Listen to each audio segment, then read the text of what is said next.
নমস্কার, সবাইকে জানাই শুভ রথযাত্রার আন্তরিক শুভেচ্ছা ও ভালোবাসা। আজ আপনাদের সঙ্গে ভাগ করে নেব আমার রথযাত্রার কিছু সুন্দর মুহূর্ত। যাত্রার এই পবিত্র দিনে ভগবান জগন্নাথ দেবের দর্শনে আসায় আমিও বেরিয়ে পড়েছিলাম। মনের মধ্যে ছিল এক অনুভূতি যে আজ প্রভুর দর্শন পাব।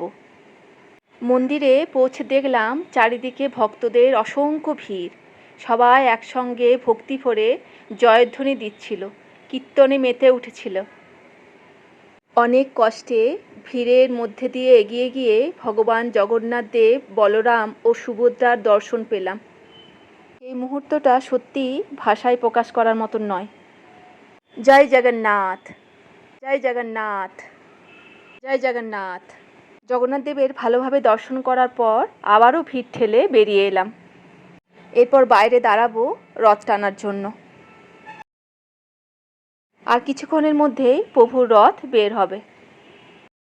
প্রচুর ভক্তের ভিড়, সবাই রথ টানার জন্য দাঁড়িয়ে রয়েছে। পর রথ বের হচ্ছে, তার আগে চলছে প্রভুর আরাধনায় কীর্তন, নাচ, এইসব।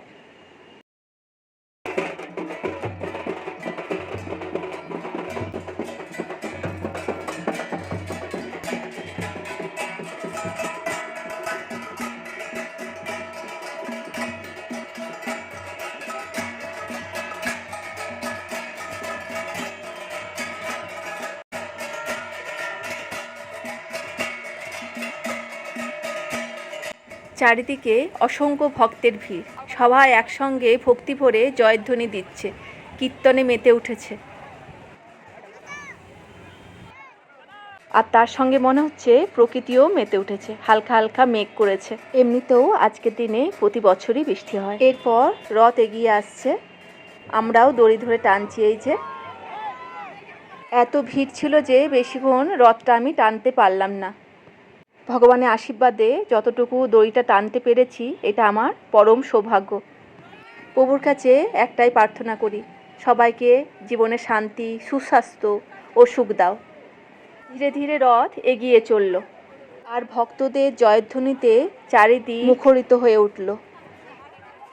আজকের এই দৃশ্য হৃদয়ে চিরদিনের জন্য থেকে যাবে। জয় জগন্নাথ, জয় জগন্নাথ, জয় জগন্নাথ।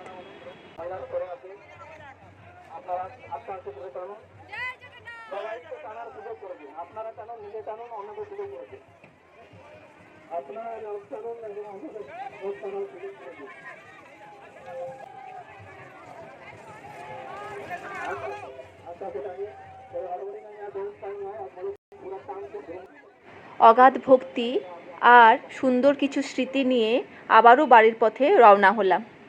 জয় জগন্নাথ। জগন্নাথ দেবের আশীর্বাদে সব্বারকার জীবন শুভ, শান্তিময় ও মঙ্গলময় হয়ে উঠুক। যাওয়ার পথে দেখলাম এই বেলুনগুলোকে, খুব ভালো লাগছিল দেখতে। এরপর বাড়ি ফেরার পালা। আজকে জগন্নাথ দেবের মনের মতন দর্শন পেয়ে মনটা আনন্দে বিভোর হয়ে আছে। সবাইকে জানাই শুভ রথযাত্রার অনেক অনেক শুভেচ্ছা এবং ভালোবাসা।